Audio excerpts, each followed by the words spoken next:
All right. Ready when you are, Chair Okay. Kunzman. Um, I'm being careful not to make it sound like any kind of April Fool's joke. Welcome to the City of Boulder Cannabis Licensing Advisory Board. I saw some really good April Fool's jokes today, but this is not one. And appreciate you all being here. And let's go ahead and start with the rules of decorum and Certainly. instructions for virtual meeting.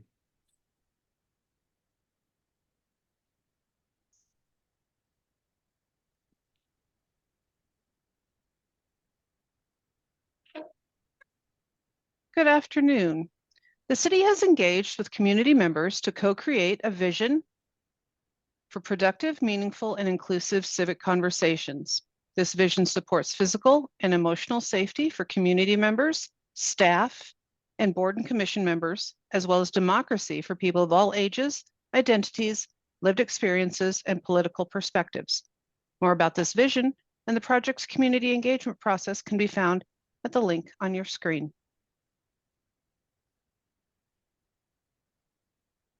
The following are examples of rules of decorum found in the Boulder Revised Code and other guidelines that support this vision.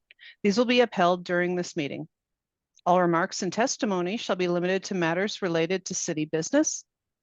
No participant shall make threats or use other forms of intimidation against any person. Obscenity, racial epithets, and other speech and behavior that disrupts or otherwise impedes the ability to conduct this meeting are prohibited.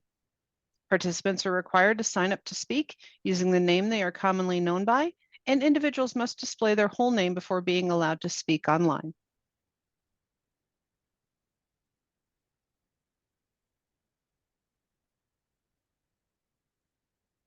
Okay, so we have two new members. Welcome to both Adam and Jacques.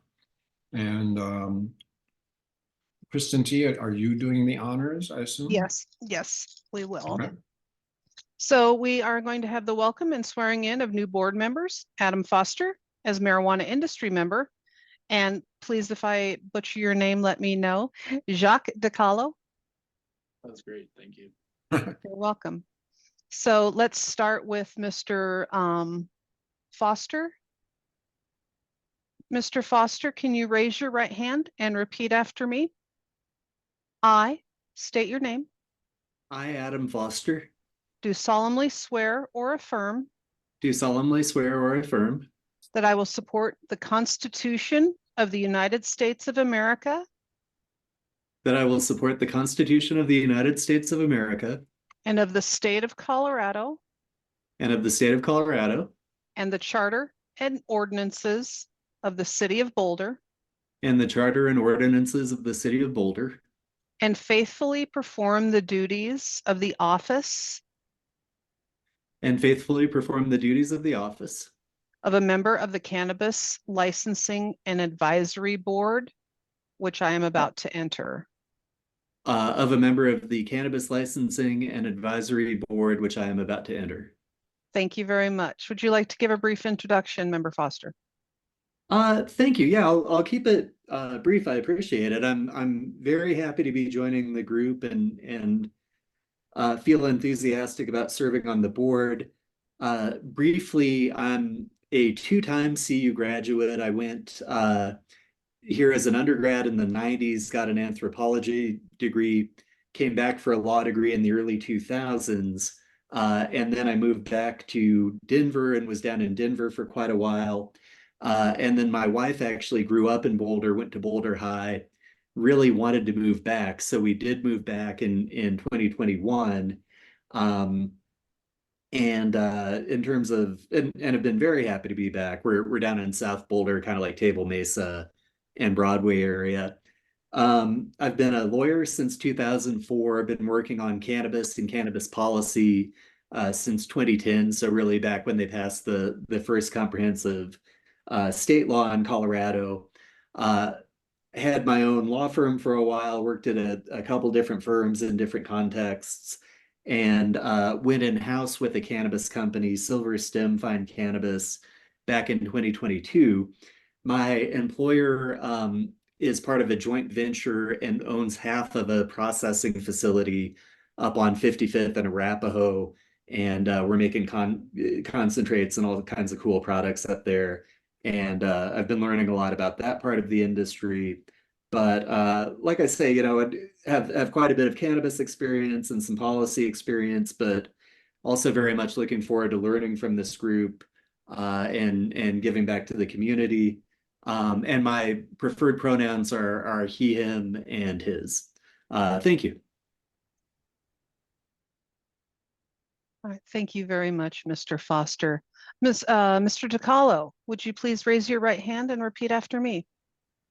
I state your name.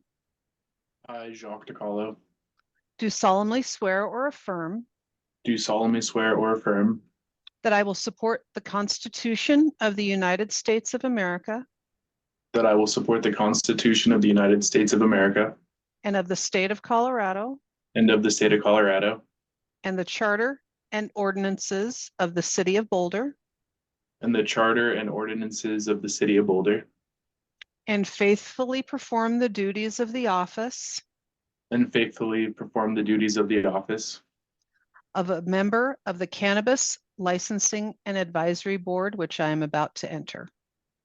of a member of the Cannabis Licensing and Advisory Board, which I am about to enter. Great. Thank you, ex officio member DiCarlo. Would you like to give a brief introduction? Yeah.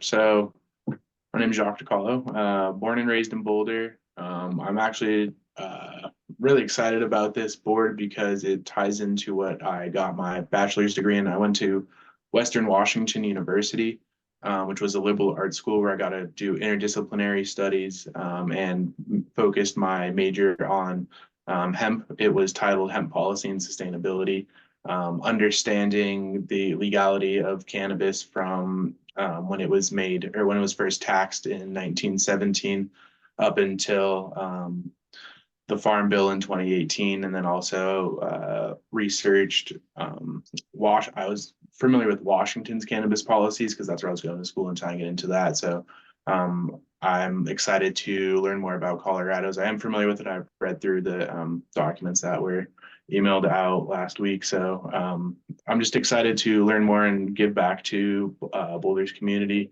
I think cannabis culture is a huge thing in Boulder, certainly grew up around it. And I think it's time that we bring the sustainable aspect of hemp more forward in the cannabis community. And so I'm really looking forward to see how we can tie that in. Wonderful. Thank you, ex officio member DiCarlo.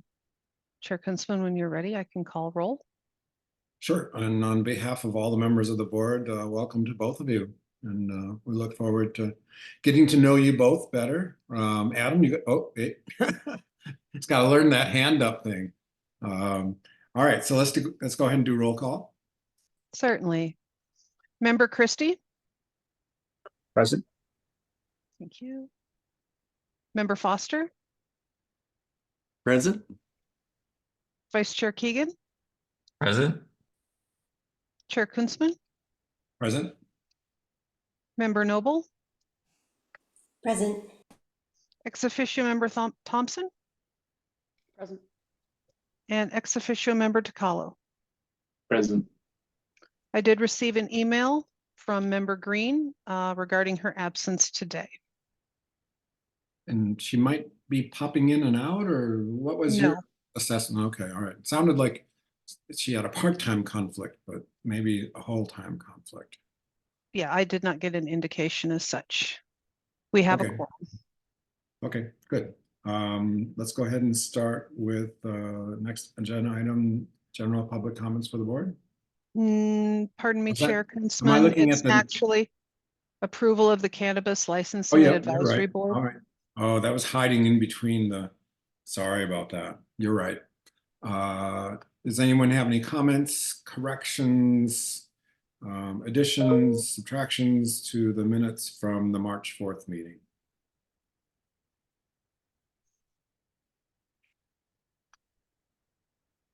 Hearing none, can I have a motion to approve Right. Motions to approve the March 4 minutes. and a second on that? I'll second that. Okay. And then Kristen and or Andy, maybe more importantly. Should the new members abstain? I'm assuming. Yep. Yeah. Do we still have a quorum if the two new members or the one voting member abstains? Yes. Yeah. Okay, cool. All right. You want a hand vote, Kristen? I Or would prefer a just- roll call, please. Okay. Go ahead. Member Christie, Approved. member Foster, I'm sorry, member Keegan, Approved. member Kinsman, Approved. member Noble. Approved. And I apologize, was that member Noble that was seconded? That's Yes. right. That's correct. And the record will reflect member Foster abstained. Thank Okay, you. thank you. All right, now, sorry, general public comments for the board. I was jumping the gun. That's all right. One here. Okay. This is the time for general public comments to the board. If you are in the waiting room and would like to make a general public comment to the board, comments will be limited to 3 minutes. You can indicate your desire to speak by raising your hand by using the raise your hand feature. Is there anyone who wishes to make public comment at this time?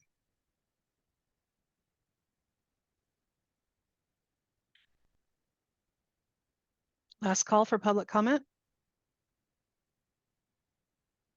Chair Kunzman, I'm not seeing any. Okay, well, let's close that agenda item. Matters from the Cannabis Enforcement Officer. Good afternoon, board. So I've done one more round of compliance checks and all the dispensaries passed. And Robin, I believe a couple meetings in the past, you'd asked for DUID marijuana arrests. And I have that information for March. We had 4. 3 were just under the influence of marijuana, and the 4th one was under marijuana plus other drugs. So I know you had asked for that information in the past. Thank you for that. Were those stings or were they just routine stuff? Just officers watching traffic violations and then pulling them over and finding out they were driving under the influence. And that was over the last month or so, or what was the Yes, time? just for March.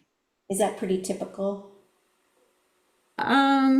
That's actually high for the marijuana. Compared to alcohol, there's no comparison because the alcohol is like 10 to 1. So. And is that just an assessment that's done at the roadside, or? It was admission of some of the drivers and then a result of the chemical tests results back from the laboratory. Okay, thank you. You're welcome. Pam, those are blood tests, the tests you're talking about? Yes, sir. So those are people that were brought back to the station, or are they tested on roadside? They do the standard field sobriety tests out in the field, and then based on it, the total circumstances, they're brought back here so that a trained medical professional can come do the blood draw. And it's kind of a leading question, apologies up front, but would it be helpful to enforcement officers to have a field, I'm trying to think of what the right term is, a breathalyzer test for THC? Or do you know if there's Those- anything in the works that you're aware of? Is Well, there any talk I'm about- not aware if they're in the works, and as even with liquor, we have portable breath tests, but they are not admissible in court. So we try to train our officers not to depend on their decision based on a PPT, but on what are you seeing, for the entire thing that's going on in front of them. So So you think a sobriety or roadside sobriety test is going to be better or more admissible? And more, Well, the roadside maneuvers are admissible. It's any portable chemical test is not admissible in court. interesting. Okay. Well, one of our previous presenters, I think she's come twice actually, Cinnamon Bidwell, is working on a breathalyzer THC test. But I don't know how that's going to play out. So, That would be up to our legislators. well, it's got a lot more work to do before Yeah. it's ready for prime time. So, Yeah. just a FYI. Okay. Thank you. Anybody else have any questions for Officer Genya? I always butcher your name, and so I prefer just to call you Pam. That's okay. That's why I'll probably say Jacques instead of try to. I mean, DeCarlo's not hard, but you know. Anything will work. Okay. Any other questions for Pam?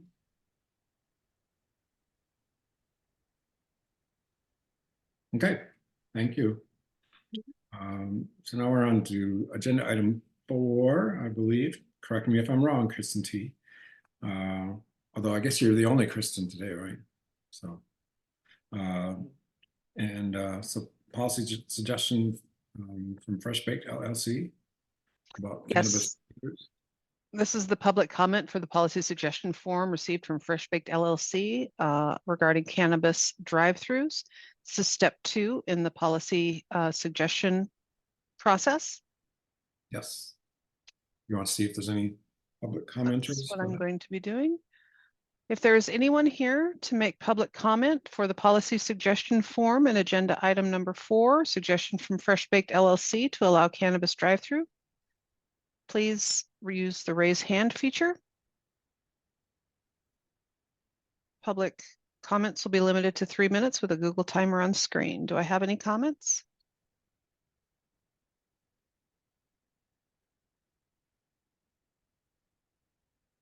Chair Kunzman, I'm not seeing any comments at this time. Okay. So let's go on to agenda item. We'll close that. Agenda item 5. Information packet. Point of Okay. clarification with our steps for our process. Yep.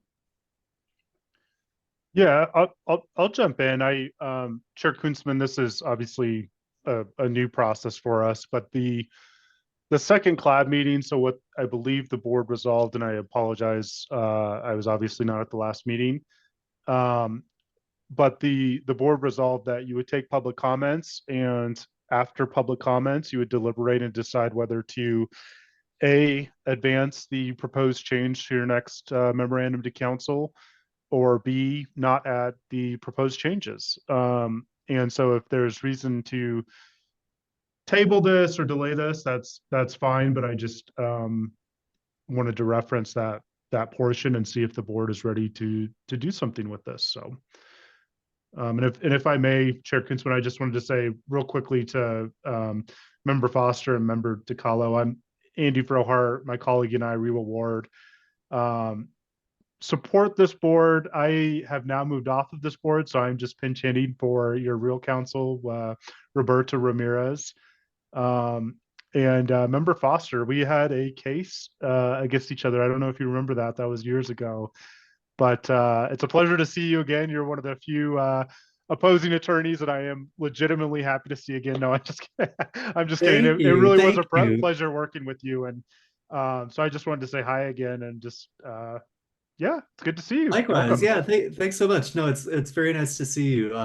And I'll keep it brief. It's funny though, because I was dealing with years ago when Roberto was with the city of Arvada, kind of a land use issue. And then when I heard his name, I felt it was a similar thing. I said, well, gosh, I got along very well with him and felt like he had a good head on his shoulders, and that the board will be well served. And it's great to see. I feel the same way about yourself. Thank you.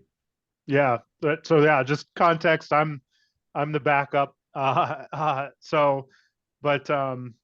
Yeah, so that is, if the board's ready to go ahead and Yes. deliberate and make a decision. on the drive-throughs. On the drive-through policy suggestion form, and that would be whether to advance it and go ahead and prepare a draft for the next memorandum to council, or to not further pursue this. So. Okay, Brian?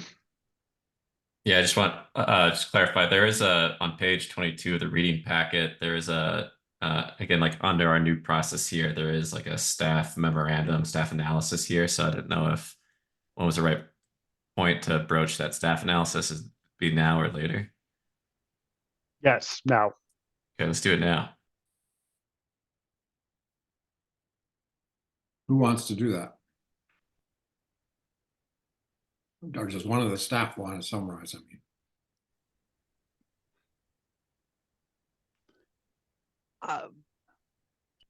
22, because I'm not seeing that on 22.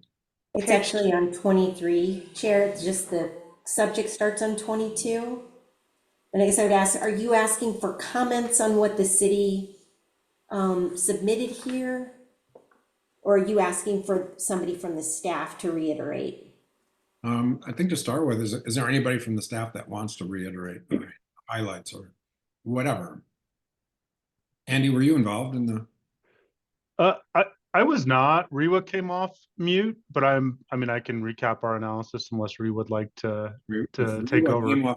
Oh no, you can recap. I mean, if I have anything to add, I'm not shy. Go right ahead.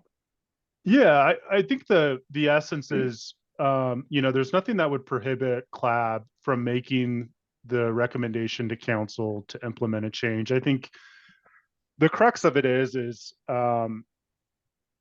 drive-throughs are already, I guess there's twofold. I mean, obviously there's the implications of getting approved for a drive-through, which would go through the planning board. And so I think Rewa said it best when she told me earlier today, there's already so few spaces in which marijuana businesses can be licensed. There's probably even fewer spaces in which drive-throughs are authorized. And so I don't know what the impact would be of this approval, but this would definitely have a planning component because there's exterior distribution of product and there's an impact on the facilities on the outside. So I think that's kind of the nuts and bolts of it. Rewa, do you have anything to add to that? Or Yeah, a drive-through window would be considered an additional use, therefore would have to go through use review. It's not that they're prohibited, because they're not prohibited. Drive-throughs are not prohibited, but again, just because you have an existing business doesn't mean you can automatically have a drive-through. It's a completely separate use, therefore has to go through a separate approval process. Is this an issue? Go ahead. So I think that just reviewing what was in the sorry, I'm getting the name of the policy suggestion form, that they did provide, Fresh Bake did provide some suggested changes to municipal code. Did staff have any opinions on the merits of their proposed additions to municipal code? No, we don't have any of those at this time.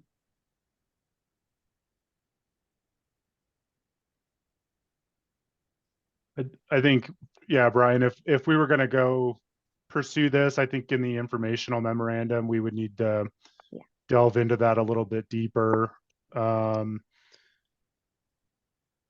Because there is a pretty big insert that they've suggested with the drive-up window. I think we would want to pretty much write that from scratch if it was something that you all wanted to pursue. So I'm glad that they provided their perspective on what would be included, but I think we'd want to suggest alternative language. Sure. And so like the matters we're considering is like one within our review, whether or not we'd want to sort of pursue adding language to, or making a suggestion to the city council that they add language permitting these kinds of drive-throughs within the marijuana cannabis code. And then two is a separate matter. So it's like a policy matter. Do we want to recommend moving forward this as a policy to suggest or invest staff and council resources in. Right.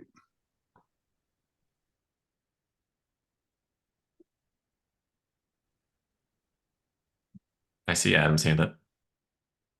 Thank you. So I had a couple different thoughts about this. I guess one is that there were interim marijuana enforcement division rules for kind of during the middle of the pandemic for curbside delivery, and they were talking about some alternative types of delivery during the pandemic. So if this is something that the board wants to move forward with, looking at those interim rules might be useful. I believe also that Portland, Oregon permits drive-throughs, and I think the city of Fort Lupton is actually going to permit drive-throughs. So that those may be some other agencies that would have similar rules that might be on point. My recollection with Portland is that the concern is so you're going to ID the person who's buying the cannabis, obviously, and make sure that they're someone who's permitted to buy cannabis. But then if there's a minor in the car, what do you do about that? And I think in Portland, they will actually permit that if the minor is the child or sort of if the adult is the guardian of the child, but it's not supposed to be an unrelated child. But then that can get complicated as far as how you actually determine or verify that. So that might be a complication, with or a concern with drive-throughs. A potential benefit of drive-throughs, I think, would be helping disabled people or people with accessibility problems. And I did want to ask if there'd been any testimony or any comments on behalf of anyone who was saying, well, I have a disability or I have accessibility issues, and this would help me. Because if we believe there was a significant number of people, or that it could be a big help to people who fall in that category, that might, in my mind, that would go on the pro side. If it's not really a need that's been articulated, then it may not be a big deal, because I know we do have accessibility requirements for the existing stores. Thank you.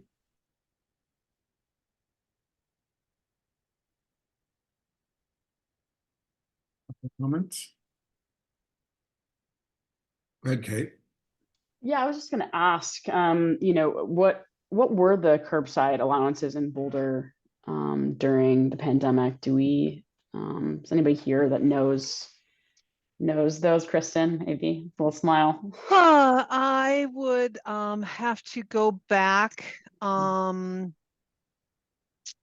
and look again. That's been quite a while, and we had in the city of Boulder so many different emergency rules during the pandemic for both liquor and marijuana. I can do some research, pull those forward, and send them to the membership of the board if that would be acceptable. I don't believe I could. I don't. Yeah, I don't know if everybody, if the board agrees that would be helpful. I mean, I don't know that. I mean, if the board wants to pursue this further. I think previously we had talked about going back to some of these COVID allowances at some point on the board's history, right? We had talked about going back through some of those things and determining whether or not we wanted to allow any of those things or recommend any of those things to the to city council. I think that we stated that we didn't. I in terms of an opinion on drive-throughs, I mean, I think, based on what the city provided, it sounds like there's only one zone that overlaps between cannabis and drive-through permissibility. Obviously not very much of an option in terms of that. So I think that for me, it doesn't feel like a lot, well worth the effort. I do think that, I think in the future, if there is some more conversations about expansion or about different things, I still think I'd be more interested, and I think the board could pursue deliveries once we have more data on how that's doing in other municipalities. But I think deliveries make more sense in Boulder than drive-throughs, based on my experience with Boulder. But that's just my outside perspective. just a quick background here that this is for Kristen, and obviously if there's more specific guidance that the city had, then we should include that. But that there's a executive order from Jared Polis dated, I think it's March 20th, 2020. It's Executive Order D 2020-011, ordering the temporary suspension of certain regulatory statutes due to the presence of COVID-19. So I think that might be the binding. So there was that provision. However, the city of Boulder did promulgate their own emergency rules as to what we would allow in our community, because we can be more restrictive. We just can't be less restrictive than the state. Sure. So if directed by the board, I can pull that information and put that in the next month's packet, because there were several iterations of that as the pandemic progressed. It's not just one. And I move to do a nod of 5 or whatever our quorum fraction is to have Kristen do that. Well, I guess I'd like to feel what the general consensus is amongst the voting members right now.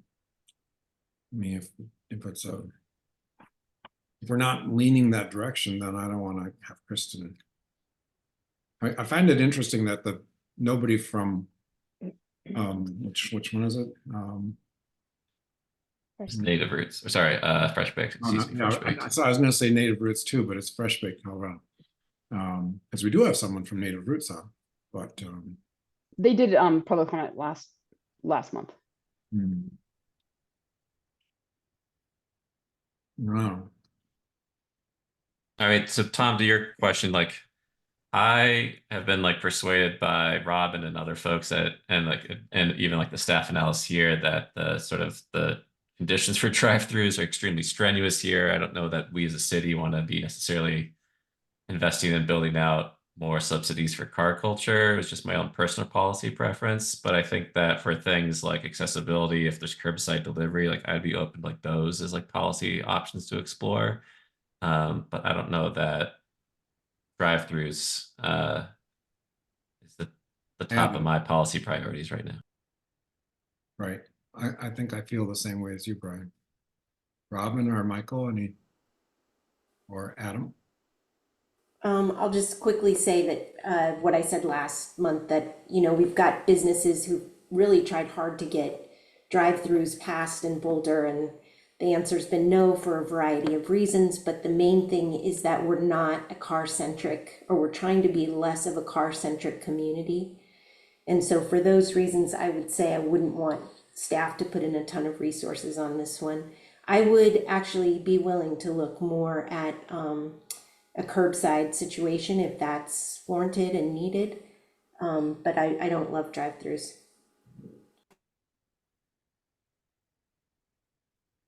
Did you want to add to your comments and talk about delivery or just curbside? I mean, it's not an. I don't love delivery for lots of reasons, but I think that's a conversation for a different day. Right, it is. Exactly. Adam? Thanks. So I don't know what the what the process would be if there would be, I assume probably a public hearing to get any potential drive-through approved, where the applicant would have to argue that it meets the needs of the community and that it's compatible with the neighborhood, so on and so forth. And I understand it might be a pretty high bar in Boulder to actually be able to meet that showing for the reasons that some folks have articulated. So, on the one hand, I think the neighborhood and the context would be different. And if the applicant wanted to try to make that pitch that it's appropriate and would benefit the community, typically I'd say, what the heck, let's let them try and make their pitch, and then have that be decided on a case-by-case basis. I mean, on the other hand, I guess if it's just something that council's not interested in, or if the bar is set so high that for a drive-through that it's very unlikely that would ever be approved, then maybe we just save everyone's time. But I guess my inclination is, let the business owner make a pitch about their individual circumstances, and then decide that on a case-by-case basis. So I would be pro drive-through in that regard, just in terms of let the business owner make a pitch and then decide that. Thank you. Michael or Jacques, you want to weigh in on this?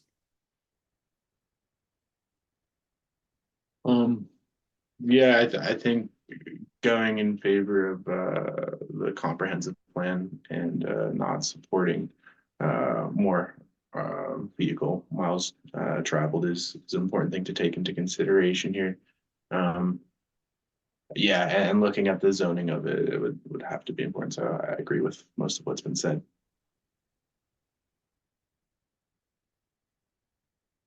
Yeah, Tom, at this point, I would not support any type of drive-through facility. To Adam's point, if somebody wants to make the case that they have accessibility issues, maybe there could be an exception that would be carved out for curbside. But right now, having a discussion about drive-through, given where we are in the city, I couldn't support that. So I'm kind of hearing a consensus that it might not be worth asking the staff to do any more legwork on this.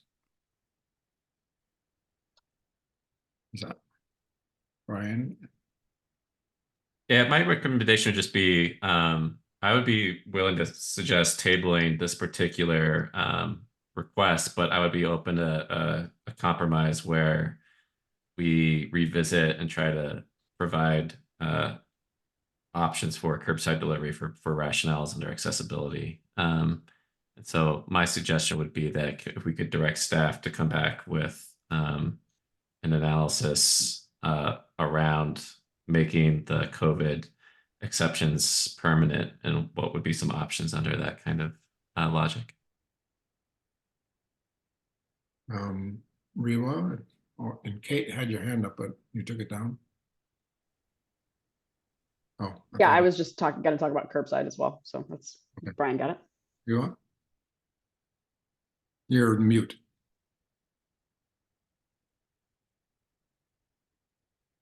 You're still muted. There I am. I just want to clarify curbside versus delivery because this board did visit delivery in 2021.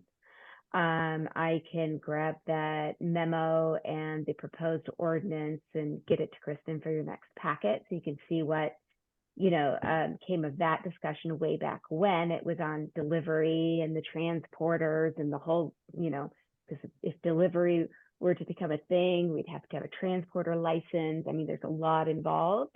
So I can provide Kristen that memo that was written to you in 2021, along with that draft ordinance, if you'd like to see that. And again, that's on delivery. That was shot down. Kate? Yeah, I think that, but from what I'm hearing from the board, I think that delivery has been discussed. I think that in the future we might want to pick it up as a board based on future conversations and data that's shown. At least that's how I remember the conversation going in 2021. I do think that what I'm hearing is that the board wants to just focus on what curbside delivery. So not really delivery, but it's called curbside delivery sometimes. So curbside. And what was done during COVID, and maybe even if the city has any feedback in terms of how that went, and if there are any concerns or I think that's what I'm hearing most people suggest leaning towards. Robin? Thank you, Kate, for articulating that. That's how I'm hearing it as well. I do want to give Mr. Jasnow, who made the original request, the policy suggestion form, and Fresh Baked, his company, pretty clear, some sort of a clear direction on this particular thing. I guess we could say we're tabling it, but we could also say clearly that we've decided not to pursue a recommendation to the city council on this matter at this time. And then separately, I think, Brian, maybe just a little less attached to that idea is we would like to look at curbside and what that might mean in a future meeting. So if it's appropriate, I could make that motion, or if not, I can wait too. I like Robin's motion, would be willing to second it, but I don't know if staff want greater clarity in anything Robin's articulated. If I I could think- get a. Oh, I'm sorry. Go ahead, Kristen. I was Go just ahead. going to ask if there's a motion made, it needs to be a clear motion so I can capture it, please. Okay, thank you, Kristen. I move that we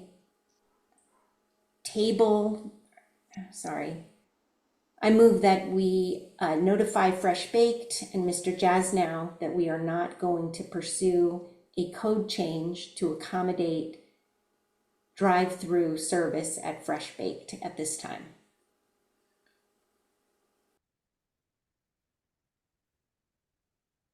Do you want to? Hey, Can I get a second, please? I think Brian hinted at seconding it. Yeah, I'll second Robin's motion.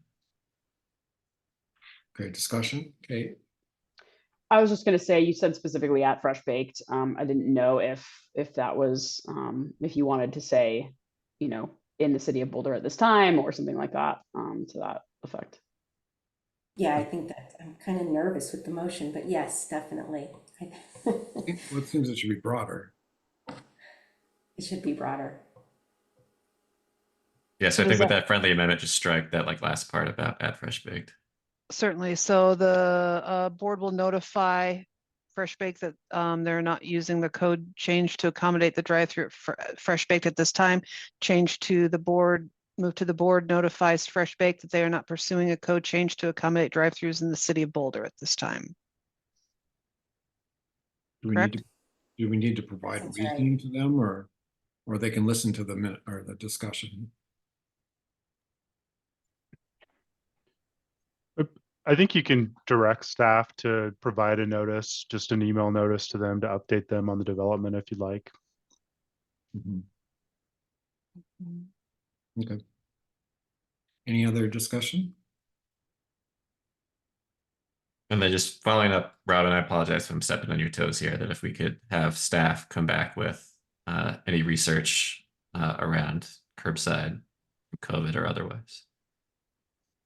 Could we possibly have that as a separate, we still need to get a vote on the motion on the floor? Oh, sorry. Yep. Thank you. Okay, any further discussion on, does everybody understand what they're voting for? I see yeses. Okay, roll call vote. I can do that. Member Christie, I support the motion. Chair Kunzman, Support. Member Foster, I support. Vice Chair Keegan, Support. Member Noble, Support. motion passes.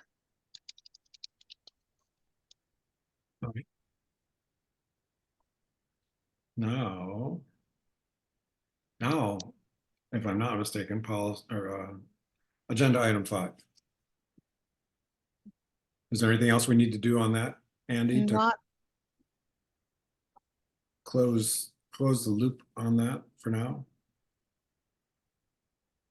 Kristen, I think, did you want to address what additional info would be needed of staff, or?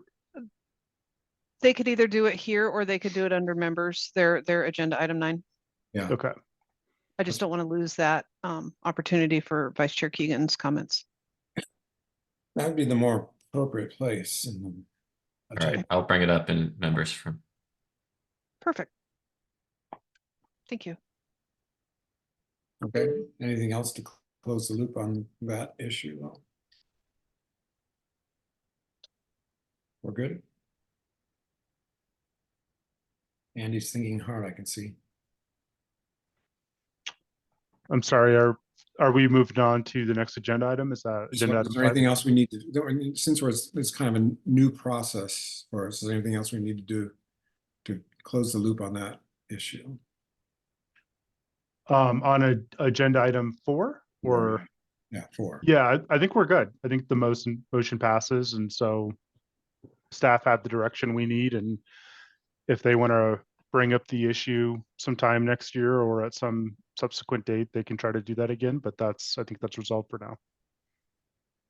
Okay, so I'm trying to find the page for agenda item 5. Is that, 77. yeah, it's right in front of you. I don't see the page numbers. Okay. How would you like to proceed on this? Staff. We can just remind the board of where this is at. So, and I'm obviously coming from the direction of not having been at the last meeting, but the board decided it wanted to pursue at least preparing the information item memorandum for the 2 policy suggestion forms. The first being the video surveillance retention record number of days, reducing the days from 40 to 30. And the second being the removal of the requirement for a private consultation room for medical marijuana facilities, which I think got expanded to consideration of removal of caregiver services. And so staff you'll see in agenda item 5, there's draft language prepared. And what we had agreed under this process is that at this meeting, and it doesn't necessarily need to get approved at this meeting, but that at least by this next meeting, the memorandum and the ordinance revisions would be provided, that CLAB would have a chance to discuss and revise or direct revisions. And if it's ready, you could formally approve it to be added to the next memorandum to council. And then kind of last point is, as these items get approved, the idea would be that if our only touch points with council are once a year, that we would have all of these kind of this comprehensive aggregation of items that had been reviewed and approved and recommended by CLAB that would go in front of council, so they could sort of have one chance to direct their attention to all of it and contemplate it and make a decision on it. So that's just kind of the overview of the process. I'm not sure if CLAB members feel like they've had a chance to review the memorandum, but that's where we're at. So. And in terms of process, will we also, like, for instance, if we decide to go ahead with any one of these things, have another public comment? Presumably at the next meeting? Nope. I think we'll have already provided public comment at the initial, at the second meeting, so they don't need to go before public comment again. Obviously, that wouldn't prevent anybody from just offering public comment at the beginning of the meeting, especially if they're watching and they see something they don't like. They could still offer public comment at the beginning of the meeting, just like any other comment period, but you've had your public hearing on the item, so. Okay, Kate? Yeah, it's first of all, I just wanted to thank staff. This is obviously the first one that y'all have done in this manner, and it's I think really helpful. The process, I mean, is great because it is a process. So just wanted to thank the team and the staff for that. I think it's pretty straightforward from my read of it. I think everybody, we had the conversation about video surveillance, and pretty straightforward, whether it's 40 or 30. And then the removal of the consultation room actually seems pretty straightforward as well. I think the caregiver services was the one piece that was a little bit more messy, just in terms of, wellness center and what it actually means. And then if it doesn't mean, if we get rid of those caregiver services, then suddenly it might become something like a convenience store, which it is obviously not. I do think that there is still a significant need to unravel this idea of providing caregiver services or any kind of advice to consumers and patients. So I think there's still a need to kind of figure that out. But that would be, further on city council or staff anyway. So just wanted to kind of give my synopsis of what was presented and what we talked about last time. Yeah, and I can just chime in from at least legal's perspective, which is the removal of the caregiver services component is quite quite a bit more complexity, and it wasn't something that we were anticipating. I think the consultation room removal just from a ordinance / Boulder revised code revision sequence is a lot cleaner. It's the removal of certain, just a handful of distinct statements within the Boulder revised code. I think there's potentially broader implications with the wellness center regulation removal that, which is that number 3 of the memo, that presented some complexity that, may be worth taking another look at. I don't want to. Riwa just came off mute. Thank goodness, Riwa. What are your thoughts, if you don't mind? Well, no, the last component is really quite complicated. So in order for staff to dive into that and tear it apart, it's going to take a lot of time. We will have to involve with our planning attorneys. We will have to include the planning board. We will have to get advice from those individuals. And it's not just simply removing it from this section of the code. It's throughout the code. So there's other sections in other chapters that we would have to touch as well. So I just, if council's on board and wants to move forward, of course we will do that. But the last section of this IP memo was drafted just so that you could understand the complexities that are involved. And this was just we lightly touched on it, but it's a lot more complex than I think, one would expect. Right. Yeah, I was just also noting that, and again, thanking staff for all their work in this memo, and just noting again that section 3 seemed to be the most complicated out of the 3 changes being proposed. My thought was that, like, well, should we hear from these medical wellness centers? But looking at and I thank staff for including the current City of Boulder licensees starting on page 91.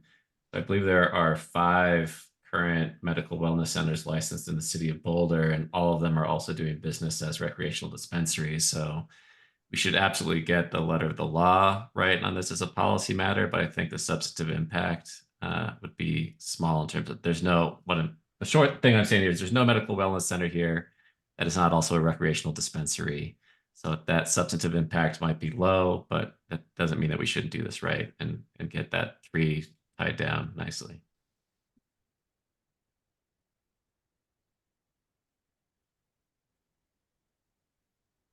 I'm looking at that table, Brian, and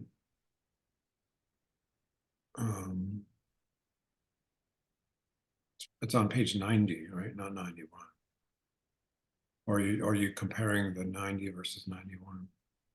I was just comparing the medical wellness centers that start on page 90 to the recreational dispensaries on 91. Okay. Well, obviously we do not need to approve all at the same time. We can break these down, which perhaps we should do.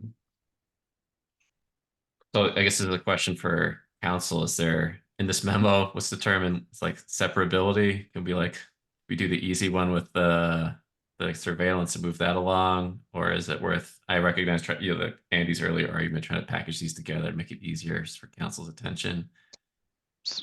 Yeah, severability. But that's not really at issue here. If you all want to just either remove 3 for now or table 3 or however you want to articulate it. I think that wouldn't stop you from finalizing 1 and 2 if that's what you all want to do. And then I think as we contemplated this originally, it would be sort of an iterative process where whatever is finalized and approved and added at the time of submission to council, that's what would go.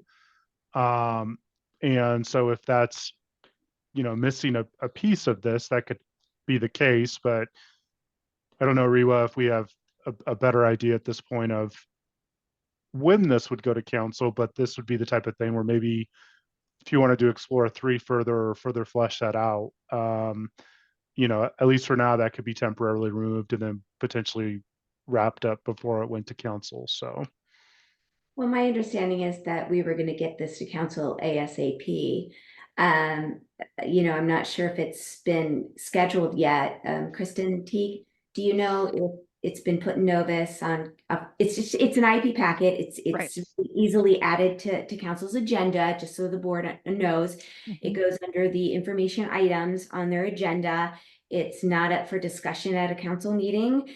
It's just there for council to ponder. And if they do so choose to move forward on any one of these items, and if you noticed in the IP memo, each one was, if council is interested in moving forward with this item, you can do X, Y, Z. And, in the next section, if council is interested in moving forward, you can do X, Y, Z.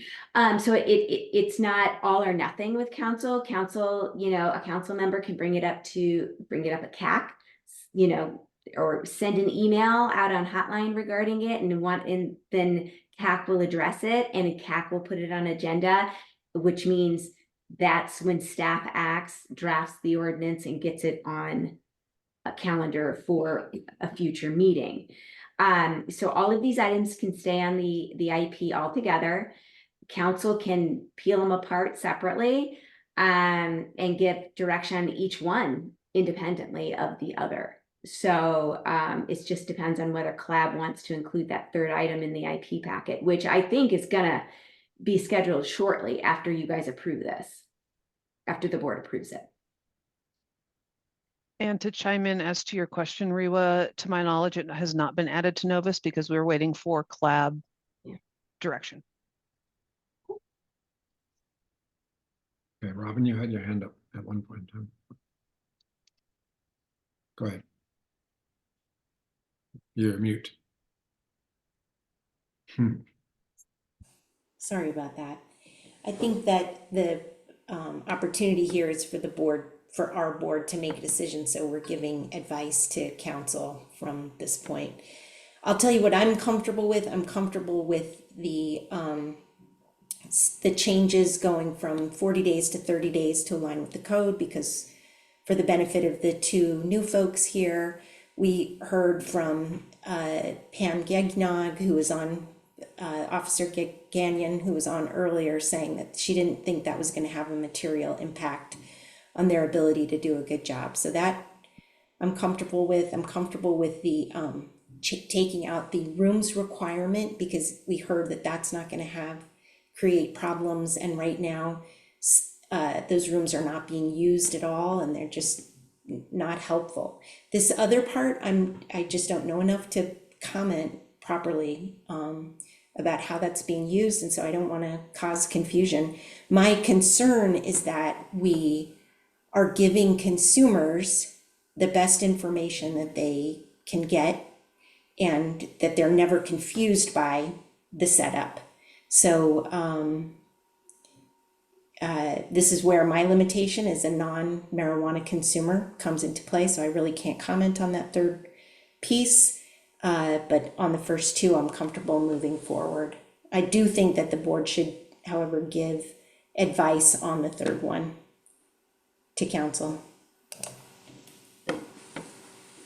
Okay, Adam.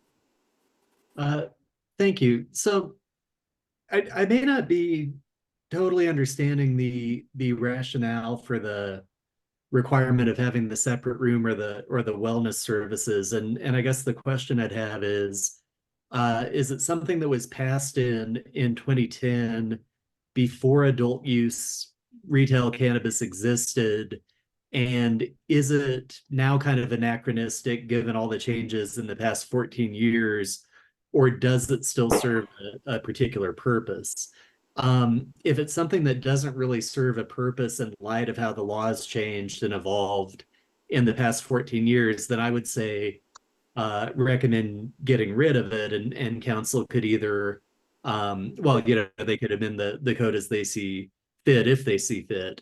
But if there's an issue about whether it's defined as a personal service, I mean, it seems like they could also amend the definition of personal service and say, and that includes cannabis, or they could amend the other provisions that the memo has identified.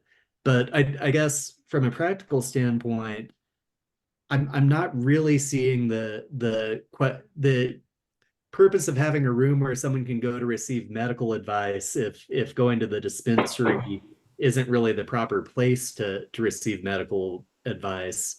And then I don't see the requirement that the medical dispensary would need to offer, you know, yoga or a massage therapy or some other type of services if that's not considered important or a key part of receiving medical cannabis. And I'm not sure it is, because, you know, really no other jurisdictions have that requirement. So if it's not anachronistic and it is important, you know, I'd love to hear that explanation of why that is.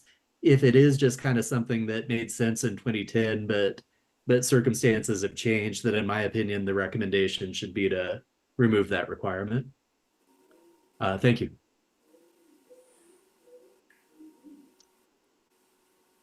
Michael, any want to add any 2 cents? No, I don't have any further comment at this time, Tom. Thanks. Yeah. I'm inclined to agree with Robin, especially on issues 1 and 2, that I think we've heard enough evidence or testimony to suggest there's no reason not to change the 40-day to 30-day and to keep it in line with MED. I think the separate, I mean, it's designed like a pharmacy to have that consulting room, but I mean, it's old-fashioned, it's not unnecessary, it's unused. Why bother? Kate? If y'all want to talk about just the first 2 first and make a decision there, we can do that. My comment was going to be about the third topic. So I don't know if we want to, like, as a board, move forward and just vote on the first 2, since it seems like there is some consensus, and then continue talking about the third, or I can say my piece about the third. How about we try well, Andy or Kristen or Reva, do you want us to have a separate vote on each sub-item? I think you can, if there's consensus with the first 2, and that's what it sounds like there is, then maybe you can just wrap both of those up with a roll call vote, and then Kate can speak to her thoughts on the third, and that might involve some nuance that you all want to get into. So in terms of next steps. Okay. Anybody want to make a motion with that guidance? So just a point of clarification, it's just a motion to send items 1 and 2 and the other material background to be included in council's information packets. I believe so, yes. All right, then Brian moves to have the information memorandum be included for items 1 and 2, and other analysis and background be included in council's packets at the earliest opportunity. Okay, second on that? I think you're intending to second, Robin. Foster would second, or Robin might have been speaking. She was, but she was mute. No, Adam, you go. That's great. Go for it. Okay, Sorry. thank you. Yeah, so I would second. All right, any further discussion? All right, let's do a roll call vote on moving items 1 and 2 forward to the council information packet. At the next opportunity, certainly. Member Keegan, or Vice Chair Keegan. For it. Member Foster. I support. Member Noble. Support. Chair Kunzman. Support. Member Christie. Approve. Passes 5-0. Okay, Kate, you want to kick it off for item 3? Yeah, I mean, we've already, talked about it a little bit, so I don't know that I'm saying anything brand new.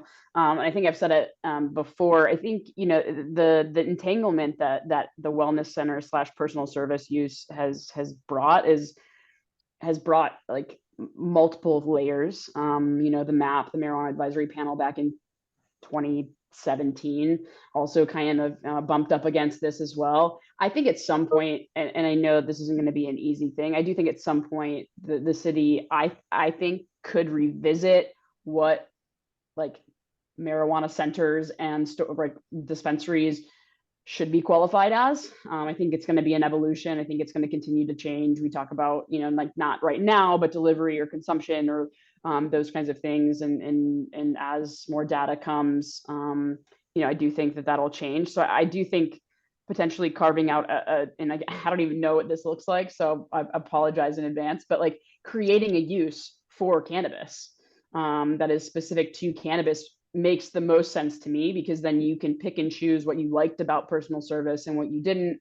It would keep the zoning the way that it currently is. It would untangle some of the personal service kind of entanglement with the whole caregiver services and other services.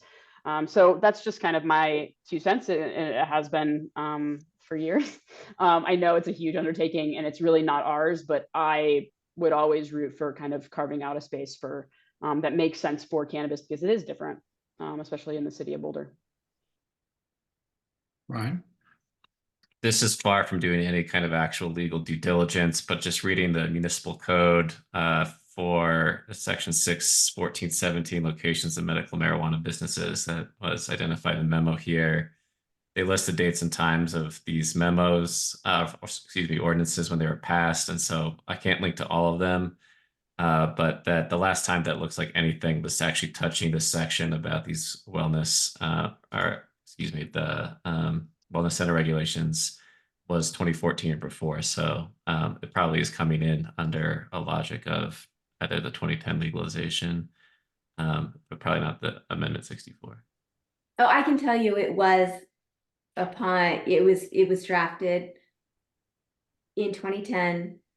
That language was original. You know, the part of a caregiver services, you know, in line with yoga, all of those, that's original language. And the way it was, and Boulder did approach it differently, I believe. And again, this is all something we believe. We weren't around when it occurred. You know, and we only have the written record to look back on. So again, it was based off of caregiver services, you know, because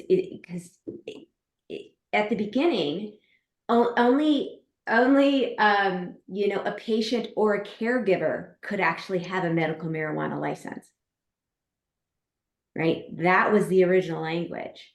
And then that was subsequently changed 6 months later. They're like, okay, no, we've learned. We've been doing this for 6 months now. You know, the entire state's been doing this for 6 months now. You know, let's curtail this a little bit, and we can open that license up to other people. You know, not just a caregiver and a patient could have that license. So there were changes made almost immediately, but this was not one of them. This language has never been touched. We've always held tight to it. Thanks for that background, Riwa. I wish Stacy were here, but you might have some more insight. But I mean, have we had businesses that actually combine medical marijuana and physical therapy, massage, acupuncture, aromatherapy, yoga, audiology, or homeopathy? I'm not aware of any. But I can't think of any off the top of my head. There may have been prior to my starting with the city of Boulder in 2016, but I can't off the top of my head think of any that we would have currently or since I started. Thanks for that, Kristen. Yeah, I mean, I think that this gets back to the conversation we were having where we framed this under the logic of like hospitality lounges as being like consumption spaces, but I think that there's no regulatory framework for like medical consumption in a licensed facility, right? The staff can correct me on that, but that like consumption was still envisioned as happening in a private home versus in a commercial space. And so I think that, again, this was a case I was trying to make around hospitality and social consumption, but I think these issues that we're encountering now around like medical caregiving, probably would fall under like the same sort of logic. So you want to have a licensed consumption facility for some of these things. The idea that you would buy your cannabis one place and also go there for yoga seems a little bit silly to me, but again, a lot's changed in 14 years.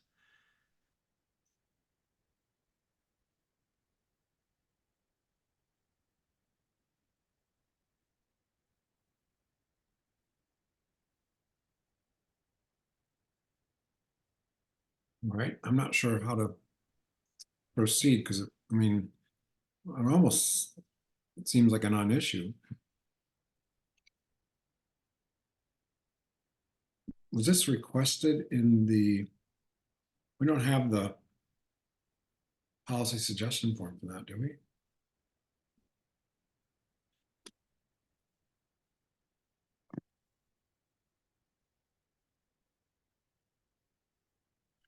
I I can't speak to staff's logic for including it, but I just think that the requirements for them to have these kinds of rooms was also connected to the definitions of this medical licensees being grounded in wellness centers. So if we want to talk about these wellness rooms, I think we have to also look at these regulations of wellness centers generally. But Riwa or Andy can correct me.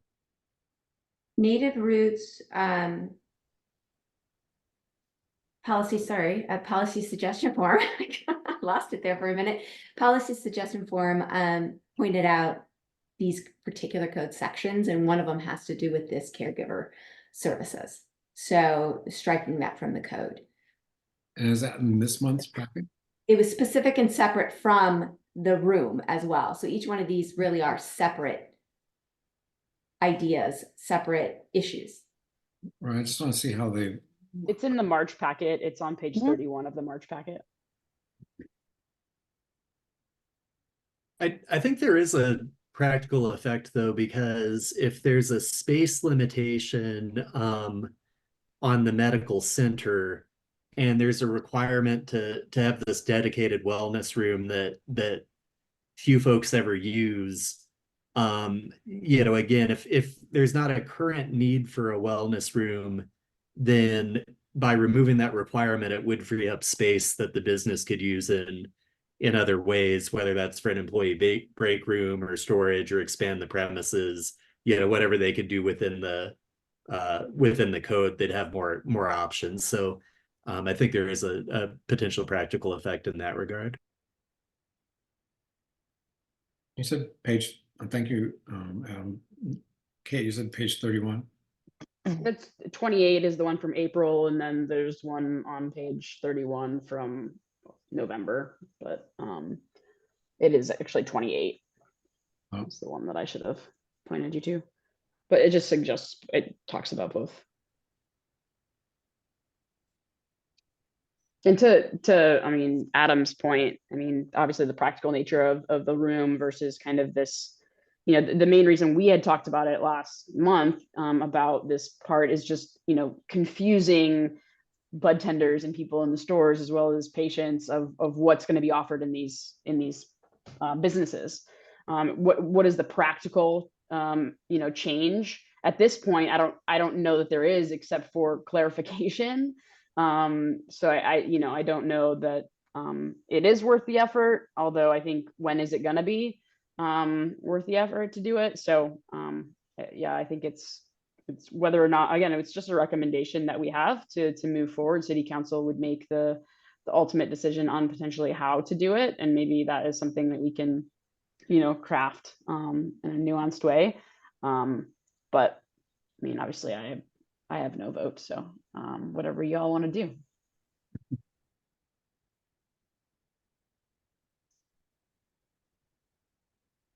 I think Kate made a good point though, in that back in 2010, everything felt kind of touch and go and tentative as far as the status of medical marijuana. Colorado was really kind of an early adopter, and not many states were regulating in that way. And so I think back then it made a lot of sense to look at analogous uses, right? Because it was like, well, what's this like? What's this similar to? And now, cannabis really kind of is its own thing, right? I mean, it's just, I don't know that the analogies are quite as important because we've had it for a long time, and now it's just like, well, yeah, it's cannabis, it's its own thing, it's well established. And so in that regard, if council wanted to either looking at specific land use requirements for cannabis, or if they just wanted to say we'll define it as a personal service, or whatever they wanted to define it as, just because they feel like that's the appropriate category to slot it into. I think that'd be a decision by council, that they could do either one. But I would tend to, as we're talking it through, I'd tend to support either way, eliminating the requirement for having the separate wellness room, just because it doesn't seem like it's needed these days. Well, just as a point of clarification too, I think we have already, I mean, y'all as a board already recommended that the consultation room be removed. That's item 2. So I think we're just now talking about the kind of the caregiver services part and the personal service kind of category or use category. Okay, thank you. Yeah, that's a good point. And this particular section of the code, we're discussing section 3 here. There's no floor that the state requires here. We're just kind of like operating in the free as a municipality to sort of write these or consider striking this. Okay. Yeah, I don't think there'd be a floor in terms of something that would conflict with this. It's an additional requirement above and beyond the state med requirements. So. Okay, So, I'm sorry, I just have a question. I mean, we keep saying remove the requirement. I mean, my understanding is that it's not as simple as removing a sentence in the code. It is untangling the service part of the personal service idea, because personal service means X, Y, Z. And if we take out the X, Y, Z, then does it not meet? I guess it then becomes an exception. Could you carve out an exception for medical marijuana dispensaries to not meet that one component of personal service, and then keep it as the use that it is, and also take out that confusing language about caregiver services? Yeah, I like Kate's clarification here that we just are not removing caregiving services as a whole, just that removing licensees have to provide services in addition to cannabis is the substantive matter here. Is that right, Kate? Sort of.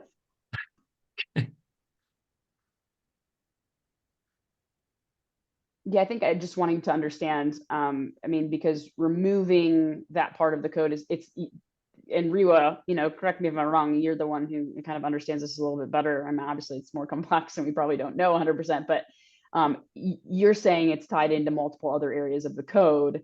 And so by just removing that one sentence, like, what is it, H3, doesn't mean that it removes the requirement of it because it is defined as personal use. Is that correct? Right. I mean, there's a lot of investigation that's necessarily, because if you remove that requirement of the medical marijuana centers to not distribute just medical marijuana, where does that put a medical marijuana facility? Where do we categorize this facility? Right. Does that completely change it? And if it does, what does that do to the current ones? Are we, there's a lot of questions that we have not investigated as staff. We have not. This is a bit more complicated.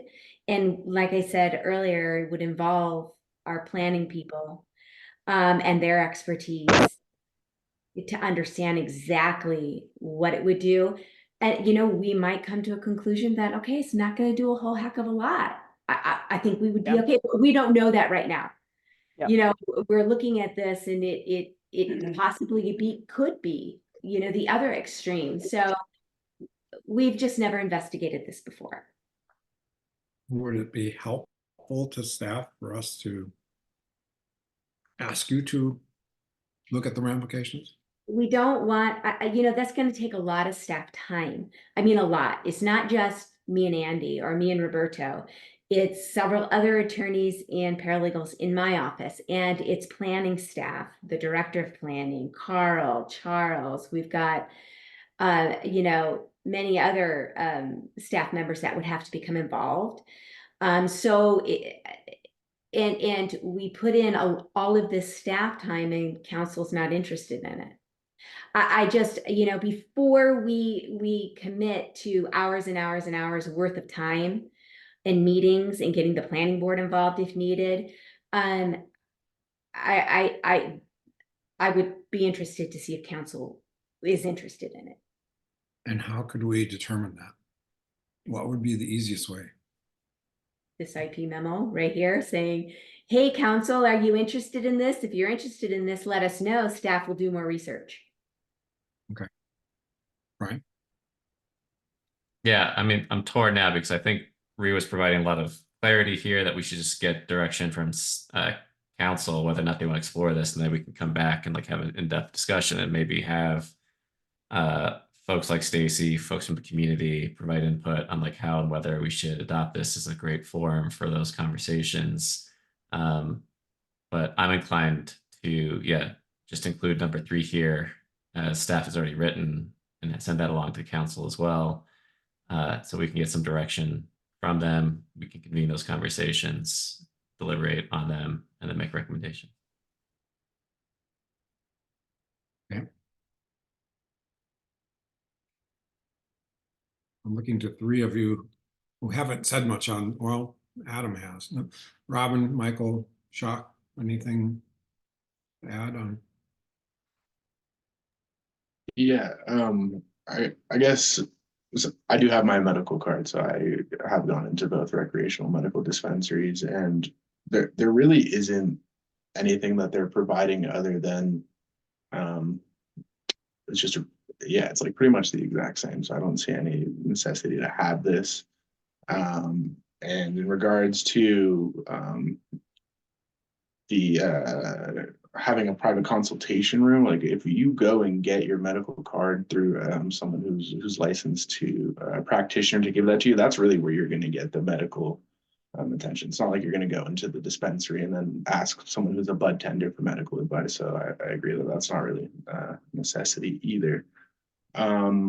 So I think you guys have a pretty good handle on this. It doesn't seem to be affecting too much. Robin? Thank you, Tom. I guess I would just add that anything that we can do to clarify the role of the people who are selling these products and what their ability is in the interaction would be helpful. So I know with cannabis hyperemesis syndrome, for instance, you guys know I have a lot of experience with that.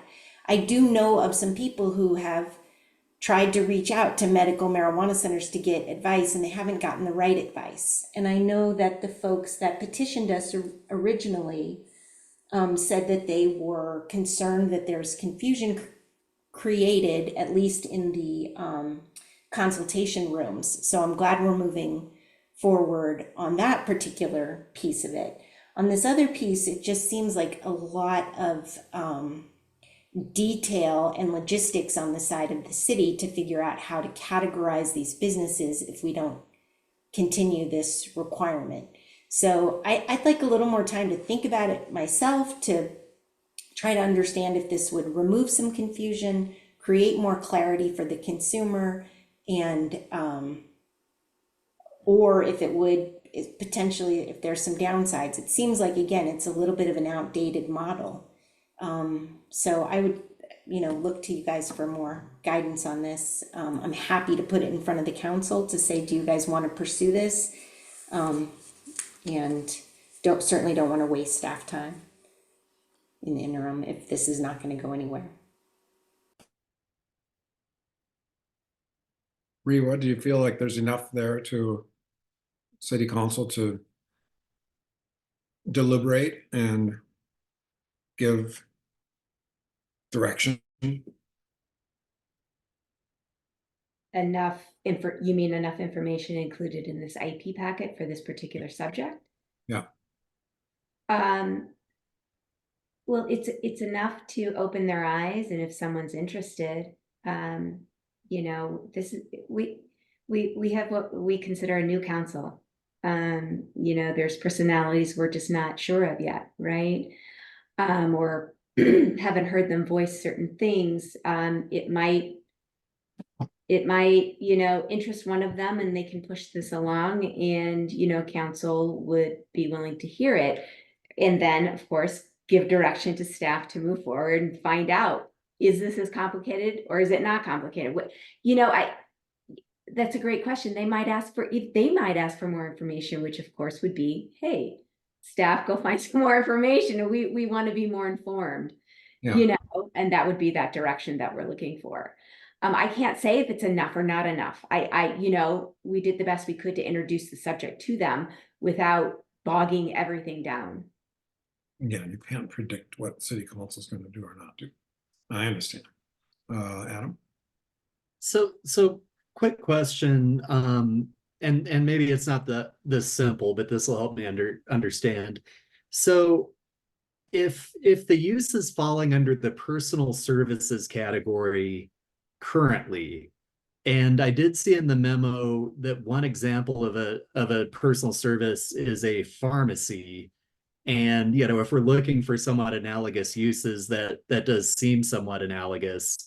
So if it's in effect a personal service now, maybe the change would be to say, if council wants to keep that same standard for look at the land use issues, it's still a personal service. You don't have to provide any other services. Dispensing medical cannabis is a personal service, and then stop.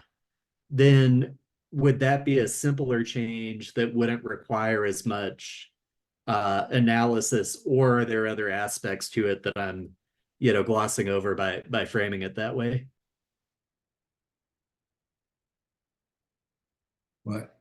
You're Oh, pointing sorry, at- Ruth, I think you were muted. Now, I was going to say, Andy, did you want to respond, or? You can tell that she's pointing at Andy on the screen when she points. Oh, was I- The next box over. Yeah, you know, I think I mean I can't speak to who all, I mean, I think this does touch on planning board issues. But I do wonder if it wouldn't be worth going back with, especially since Roberto's not here, going back and pondering if there's a change we can make that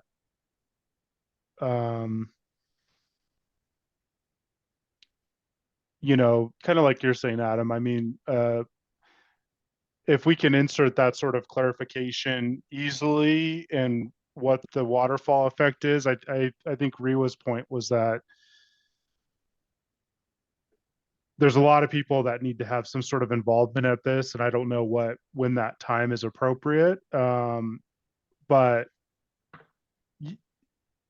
yeah, what are your thoughts, Riwa? You know, I guess more investigation is needed. It really is, even from, you know, my perspective, and I've read until my eyes bled regarding this, and it's going to involve a larger population to really get to the answer. I mean, it seems like that would be a simple solution, right? But in reality, is it? That I can't answer right now. You know, I really can't.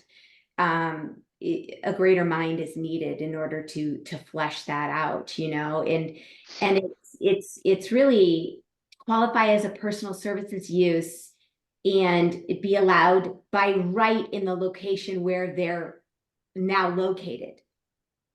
That has a lot to do with it. Where are our medical facilities located right now? And even if that definition was changed, would they still qualify for the location in which they are now located? So that, I mean, that's something I can't answer. I would need planning council's assistance with that, and, you know, our planning staff as well. So if you'd like to keep it in the memo, we can see if it's piques any council interest, and if it does, we can move forward. Or you can take it out and, if they're still interested in it, maybe we can bring it back at a later date. That's up to the board, of course. Right. Yeah, I think just trying to tie this up then, I think that my recommendation, and I would like to make a motion, but I'll just float it first, would be to include section 3 here, get that feedback from council, whether or not we're going to invest staff time on this. And then, what other questions or clarifications they want, what other research they want us to do. But I think this is the kind of the bottleneck we're at, is like we just need to kind of know whether or not there's even an appetite for this. So we should just ask council alongside these other 3. So seeing heads nod. So I would move that item 3 in this information packet be added and amended or appended. I move that the section 3 in this proposed information packet be appended to the previous motion and be included for council's to be sent to council. Okay, second on that. Kristen, you're muted. Sorry about that. That kind of wandered a bit. Can I get a clarified motion, please? Vice Chair Yeah, Deacon? I apologize. I move that section 3 of the information item memo be appended to the previous 2 and sent to council. As it is now As it is. in our packet. So the complete 3, just A clarifying question. please. The first 2 elements of the policy suggestions that we are recommending that council move forward in making a change. So this third piece would be sent under a different sort of request.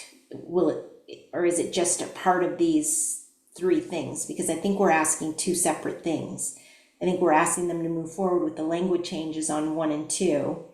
And then on 3, we're asking, are they interested in pursuing it further? Am I understanding that right?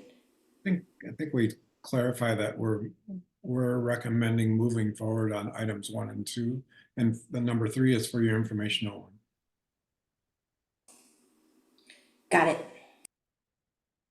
Does that sound like a friendly, friendly amendment or whatever? So just to restate that you would want this, we'll send a second memo to council focused on only an item 3. Is your intent, Robin? I'm asking if it makes sense to do it that way so that council knows we're asking for action and we're giving them advice to move forward on 1 and 2. On 3, we're asking, do they want to pursue it? Because more research is needed. I think, Kate, what do you think? Well, I was just going to talk and speak to how the memo is written, right? It says we received these policy suggestion forms and comments on the following topics. These suggested changes are discussed in more, depth below, and came to consensus to bring these proposed changes to City Council for consideration. So 1, it's saying here are these things. Here's how we would change it. 2, same thing. 3, the way that it's written just says, hey, here's this context. It doesn't necessarily say that a change should be made. There's some concerns here. If council is interested in removing the caregiver services consistent with the wellness center, direction to city staff is needed. So we would have to agree that that is our intent. And if we agree that that is our intent to be, here is the context, we think it should be discussed and looked at, then the memo written as is, to me, makes sense. We could always add more clarification if the board thinks so, but I think, again, it's not saying change it, it's saying, hey, like there's some confusion here, but it's going to take a lot of work to fix it. So do you want us to do it or not? Because is kind of my, does that sound about right, Rewa, in terms of how it's written? Yes. Yeah, 1 and 2 are definitely, these seem straight across the board. If council's interested, staff's going to move forward and present an ordinance. Number 3, here's this information. This is what they're interested in doing. these are the problems that we see right now. More investigation is needed, and if council's interested, please provide direction to staff to further investigate it. And then we can come back with more information for council if they're interested in hearing about it. Okay, I mean, I'm comfortable then with the just sending it as one memo, I guess. So the way Brian phrased your motion makes sense then. Shopping for a second. Yep, we're still shopping for a second. I, as the chair, try not to do motions or seconds, so otherwise I would second it, Brian. I'm sorry. Adam raised his hand. I believe that was a second, either that or he wants our attention. No, yes, sir. I would like to second it. Okay. All right. Any further discussion?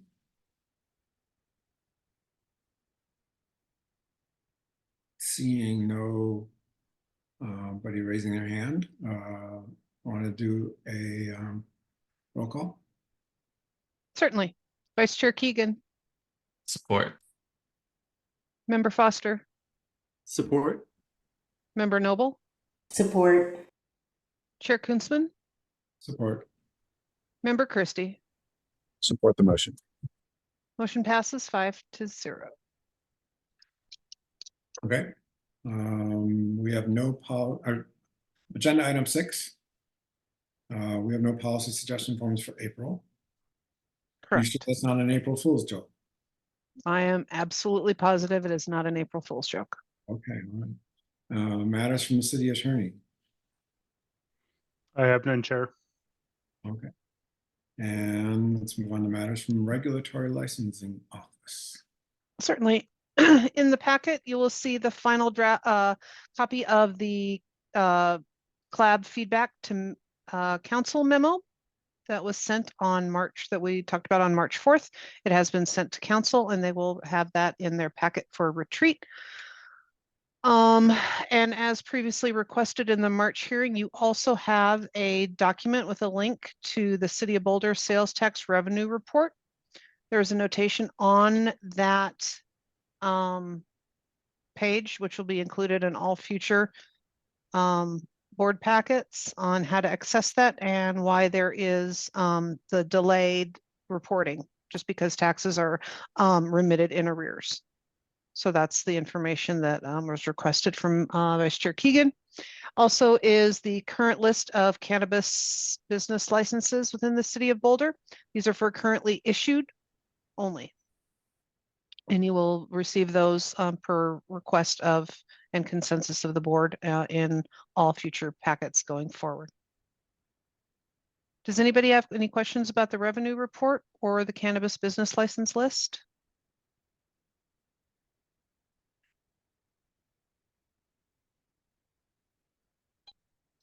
Hold on, I'm still switching over from March back to April.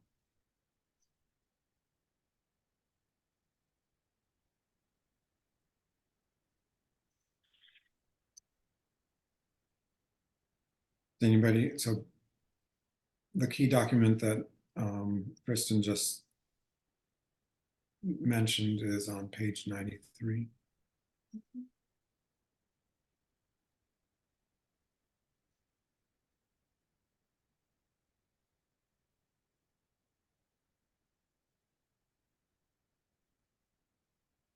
Any questions, comments about the? I just have a question. Go ahead. On page 2 of the revenue report, it says that the recreational marijuana excise tax declined 65% due to a large refund of an excise tax erroneously paid to a Boulder by a cultivation facility in prior periods. Seems like a big number. Are we just looking at a small denominator? Is there anything worth discussing about excise tax refunds and that merits any discussion? I have included, added, who has been listening to the meeting today, our Deputy Finance Director, Joel Wagner. Mr. Wagner, do you have any response? Excuse me. Hi, good evening, board. Joel Wagner, Deputy Finance Director. Apologies, I'm not on video. I'm kind of between a couple meetings here. If I think I heard the question correctly, it was about the refund of the excise tax. Is that correct? That's correct. Yeah, just from this December report. Mm-hmm. Yeah. So, unfortunately, we can't disclose a lot of information. What I can share is that there was a large refund because a business was erroneously accruing and paying excise tax on product that was not actually cultivated in Boulder. So the practice is to reflect that when the refund is made. And I will also just share that we have seen a decline in excise tax revenue as well. So there's kind of a compounding effect there. Does that help and answer the question? No, I appreciate that feedback, and thanks for that detail, Joel. Sure.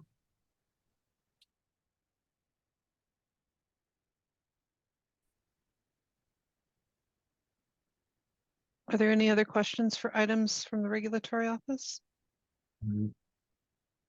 Hold on 1 second. I'm still trying to, you can't just click on it to get back and forth. At least it doesn't work on my computer.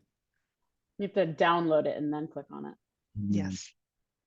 I had done that, but not, I was hoping right now I could just click on it, but no. And while you're looking, I'll just make a simple suggestion, especially since we have two new members. The best way to navigate the packet is to utilize the link that we provide you, download and save that to your computer. You can then use the bookmark function to navigate between agenda items and quickly find pages. Thank you. Okay, no, I have no more questions. Okay. Anyone else? Okay.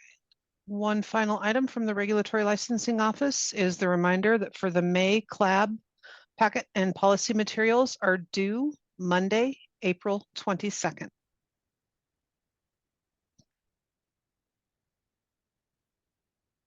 Do you want to, I mean, obviously we have 2 new members, but we still have a vacant seat, right? Correct. Well, They did open mid-year recruiting. And if I remember correctly, one moment, I can tell you exactly the date that mid-year recruitment closes. We have been actively pushing that.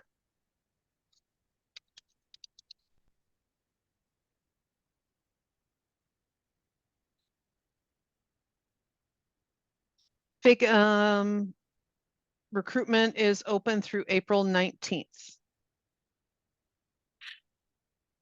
okay. And are we ready to go on to agenda item 8? I have nothing further. Okay. Brian, you want to bring up, do you want to go back to?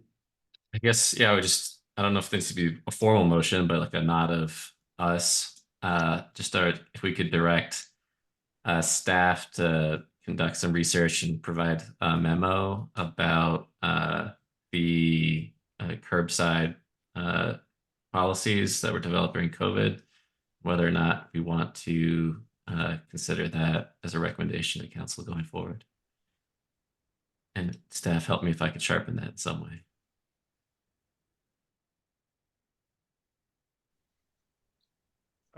I don't think so. I think so. You were just looking to see, kind of compare what happened during COVID, what the requirements were on the standards, and to see if those could be, or just to better understand what those were, to see if you want to recommend replicating those today, right? That's kind of the gist of it. Yeah, like I would just want to be able to do some due diligence on how we did curbside in the past, and if this board wanted to consider curbside going forward, just to be able to look at those kinds of materials and evidence. Okay. Would you like that for the June meeting? Sure. Briwa, would that allow you enough time if it were for the June meeting? I know that with this IP memo that currently stands, that there would be a lot of work that might still be attributed to that. Would June be workable for you, or would you like to maybe go to July? June is fine. Yeah, I can work with Roberto, pull up the history and we can analyze it. So it should work. Thank you for asking. Yes, thank you. And thank you for that accommodation, board. Do we need any further discussion on that? We need to see if everybody wants it, Yeah, not just Brian. I know. That was a vague reach out to the whole board.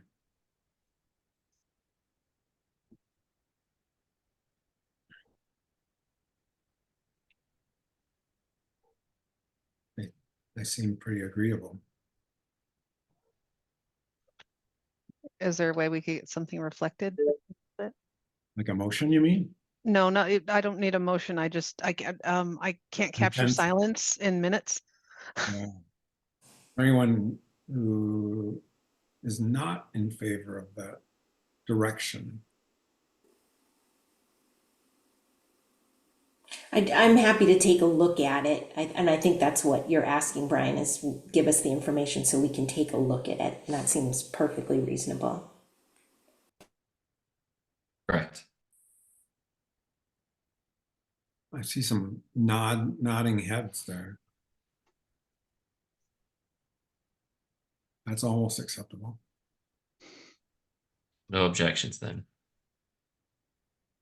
No objections. Consensus of the board is to have that pulled forward for the June meeting. Thank you. Yeah.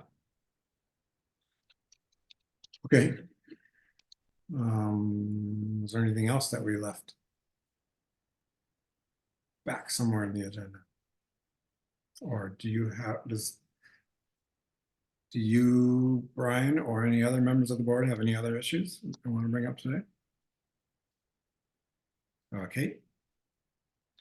I was just curious about next week or next month's meeting and agenda topics. I know that sometimes I don't know if that's coming next or if that was part of the regulatory licensing office stuff, but I wanted to make sure that we talked about it. Sometimes we put it there, sometimes it gets pushed to where you guys just discuss. So we just left that as to where you guys discuss. Would you guys like that back as an agenda item under regulatory licensing matters?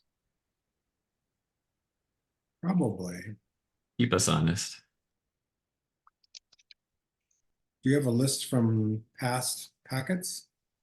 The list is always in the packet. Oh. It's a page, if I get my pages right, 10. Suggestions for future cloud meetings. Yes. The social equity, educational programs, legislative rulemaking updates, speakers.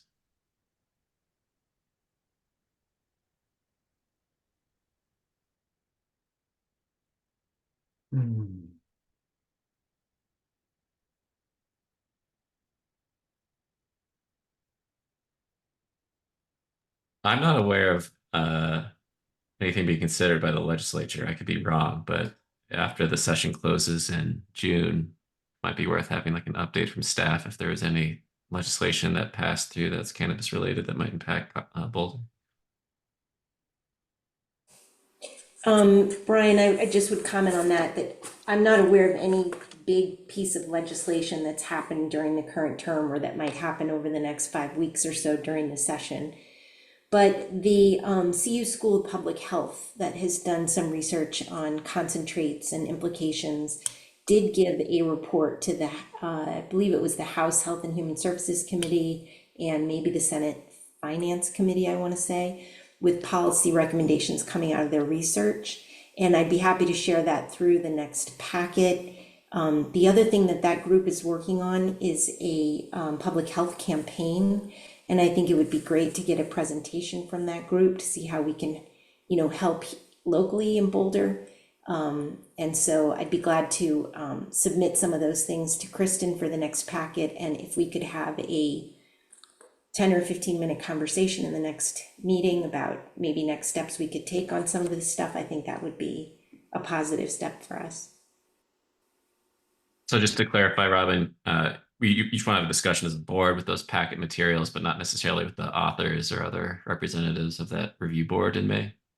Yeah, I mean, I think it makes a lot of sense to invite them when they have their public health campaign launching to tell us what it is, the messages are that they're giving. If this board wants to give input to that group, we could potentially do that through some channel, but I think they're fairly far along in their process. So I would love to have them come, but I'm not sure next month is the right month for that to happen because I don't think they're ready yet. Right. Well, I support you submitting that and then us having a discussion about that interim report or temporary, at our next meeting. Okay, thank you. I'll do that. Is there any One, Oh, go ahead. if you don't mind, I need one clarification. Member Noble, that report, is that a public report or do you have to go through a paywall in order to get it? Thank you for that question, Kristen. It is a public report. It's available on the website of the Public Health Work Group, and I'll give you both a link and a PDF. Okay, a link would be is usable, a PDF will not. Okay, you got it. No problem. Thank you.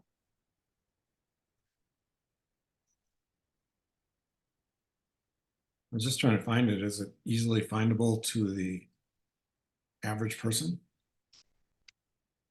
Ish. It's a little bit tricky. I could share a link with you after the meeting, Tom, but it's the Cannabis Research and Policy Project. And then you have to go down a little through some of their links to get to this report that was given to the House Health and Human Services group. It's under March 27th. It's a project update on the homepage. All right, I saw two hands up, Brian. It's a one thing. I was just walking through the University Memorial Center, and like there's a group out there tabling the Cannabis. So I had sort of informally invited the representatives from Cannabis to attend a future meeting of our group. Again, not necessarily even for the spring. I'll obviously coordinate with staff if this student group ever actually reaches out to me. I gave them my card. But I would be interested in hearing from young people who are either working in the cannabis space or have strong feelings about cannabis use, and have their perspectives be represented in a public comment or some kind of a panel here for our board. No timeline on that, but just was an idea that I floated to them. Did they have a web page? The camera covered their jobs fair. They had a jobs fair, a cannabis jobs fair for students. But I'm sure they have a webpage somewhere in the CU ecosystem. They do have an Instagram page. I see that. That might be as far as some groups get. Yeah. Kate?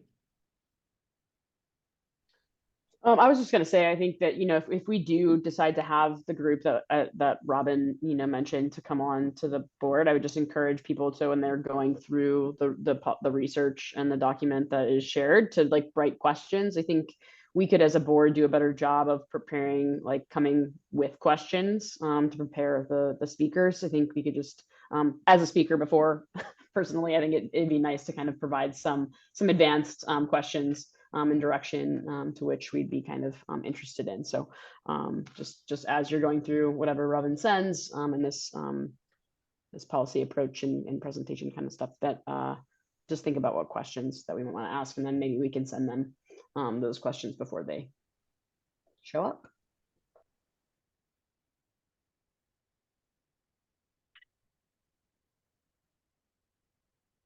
What were you thinking, Brian? Not. It's not like what were you thinking? There's what were you thinking in terms of they'll just be invited to be participants?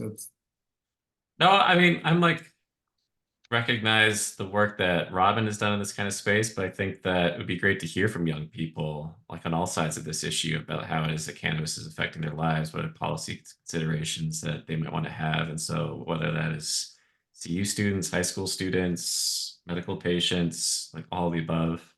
But if we could maybe have like a young people's panel like on some of these issues, it might be great to have some of their perspectives on these things. Also, we might want to think some questions that we might want to ask them. It's questions, yes. I love it. Maybe just tell them the questions beforehand, but I think getting younger folks who are interested in public policy to, start participating and start thinking through these issues, and to give us feedback that I think could be very useful and insightful, seems like a great idea to me.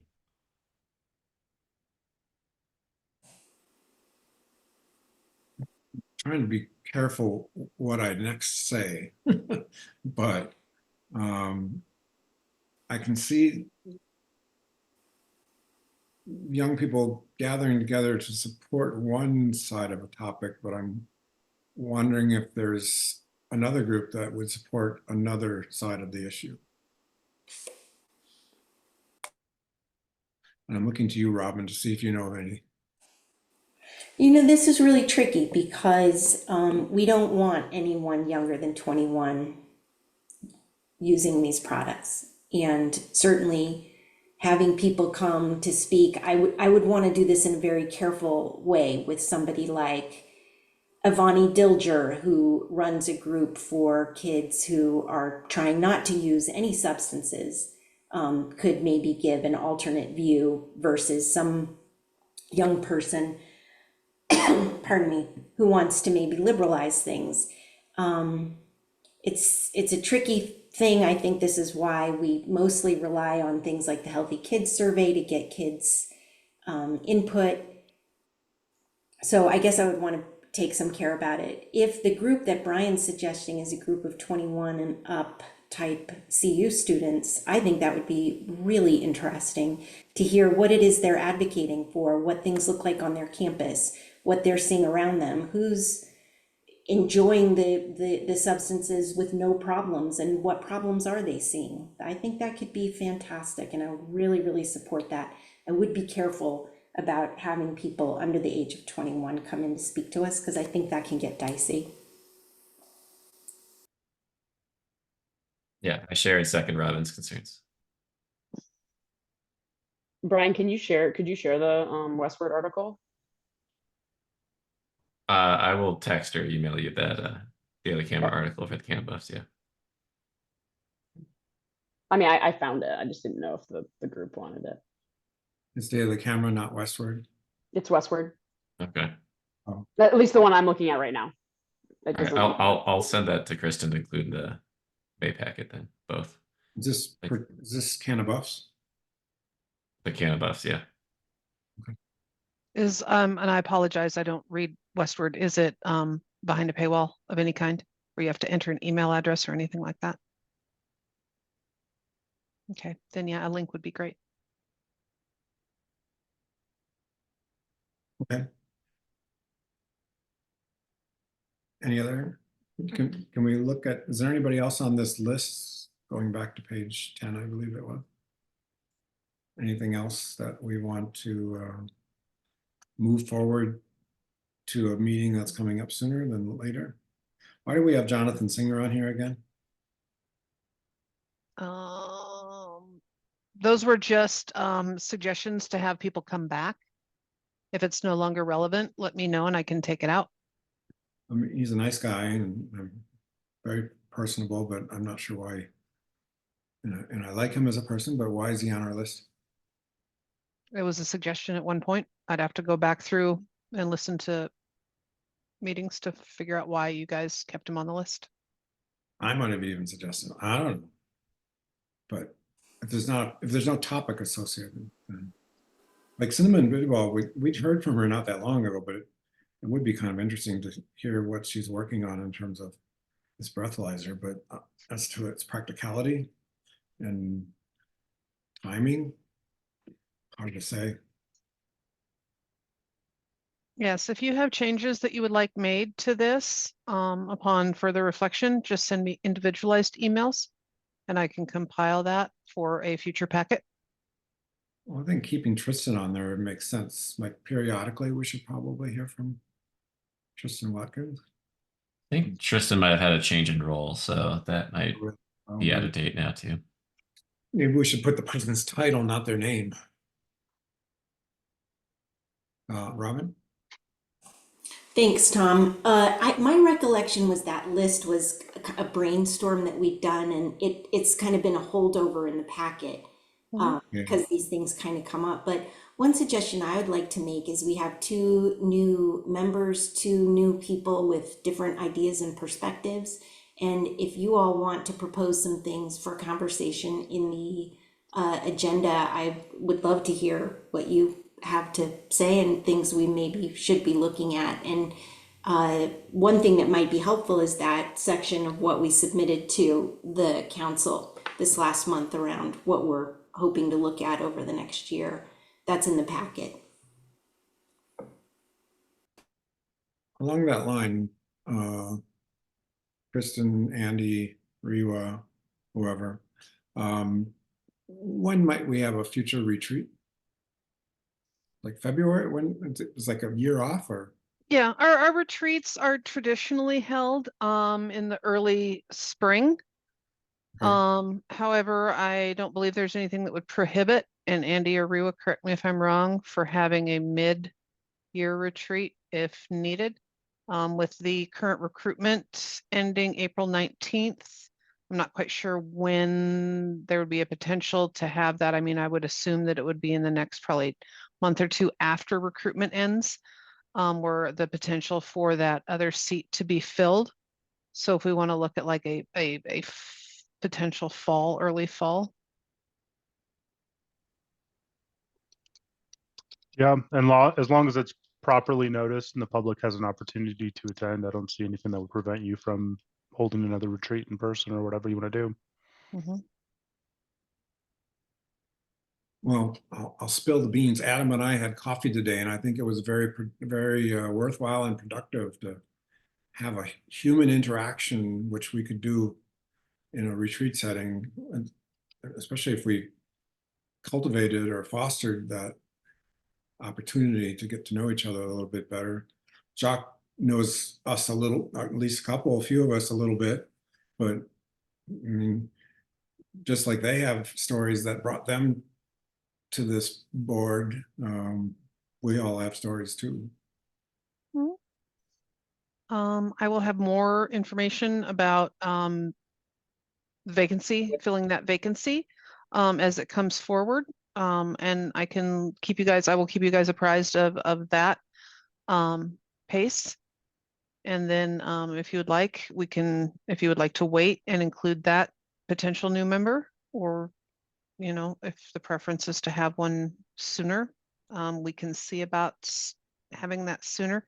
It would just be the ability to have the timing for that. As to, would you want to replace an existing collab meeting slot day with that, or would you want to create a different day, or what you would like to have? You know, if there's any plans in any near future, like in the next 6 to 12 months, to resume in-person meetings, or? No, we've not received any direction. At least I have not. City Attorney's Office may have more different information than I do, however.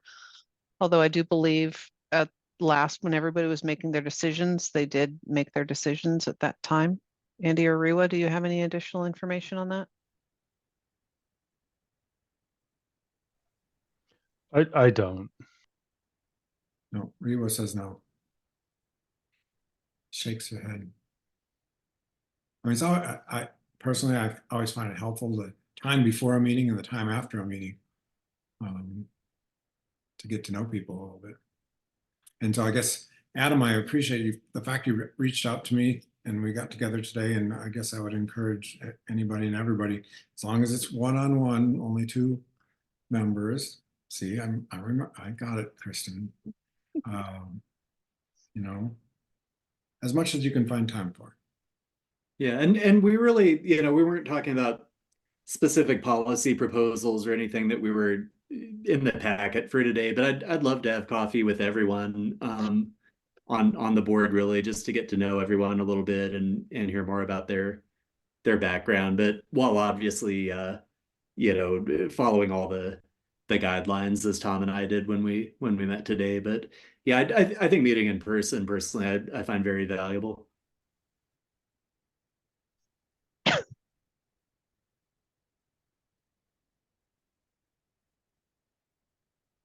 we even Brian, you'll be glad to know that we delved into natural medicine for a moment to a discussion on. And whether this board has a role or not. Council will let us know. Yeah. Has that been proposed to council to like, would that be like broadening our board for that, like following like Prop 122 or something like that? Just in the March 4th kind of annual report, I guess we do to council, we had sort of included that on page 93. Should the scope of CLAB expand to national medicine? And if so, we should receive direction from council about whether and how to proceed. One big issue is that the state did not, as opposed to what was recommended for municipalities for cannabis, that's not the same. It's not the same model for natural medicine. I mean, Yeah, Adam, you've been writing about this. Do you want to just give a few liner? Sure. So it is correct. I've been writing a summary article for a publication called The Colorado Lawyer that the Bar Association puts out. Just a summary of SB 290 and Proposition 122, which are the two pieces of legislation underpinning the Natural Medicine Health Act. But it is accurate that there's not a separate local license required for natural medicine. It's all done through the state. The municipalities can enact time and place regulations. So basically zoning regulations or regulations that would be analogous to other like a general business license or various types of business licensing. But the way that I read SB 290, an outright ban will not be permitted. And in fact, it even says that if a local regulation sort of thwarts the purpose of the act, then there's a route that applicants can go through to appeal it. So it is different in that regard from cannabis licensing at the local level, but there is also a degree of local control built into the act.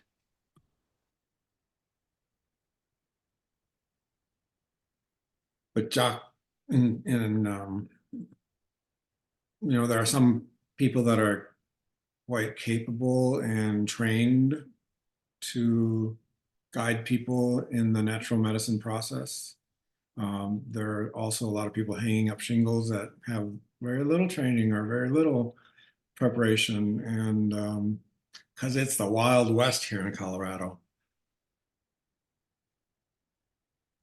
For sure, I've definitely interacted with both sides of that. Yeah, anecdotally, I've heard of everything from medical doctors who I would personally would be very trustworthy being involved in these services to people who don't really seem to have much training of any kind, who I'd be deeply skeptical of, and then there's a lot of folks in the middle. So it's definitely a new and interesting sphere. I invited Adam to, there's a group that meets out of the Healing Hub the first Wednesday of every month, which is 2 days from now, by the way. And they have 30 to 40 practitioners of various credentialing or not, or lack thereof. and a good portion of them are now launching into psychedelics. And it's just interesting to sit there and listen to the room. Anybody can go. It's on Facebook. It's called Healing Hub Wellness Wednesday. I've been learning a lot. So anyways, anybody else? I think we're gonna end early unless somebody really wants to stay for another hour and 3/4 or hour and a quarter or whatever Brian does. Okay, keep talking, Brian. You can. We could just call this normal time, right? I mean, does it have to be early? Yeah, okay. Sounds good. How about a motion to adjourn then? Ryan motions to adjourn. All right, who wants to second that? Second? All right, that's Adam. And anyone opposed or abstaining, or do we have to have a roll call vote for that one? Thank you. Okay, well, thanks everyone, and thank you staff for all the work Thank you you. did. Thank you. Thank you, Thanks, staff. everybody. Thank you, board members. Bye. Thanks. Bye. Bye-bye. Bye.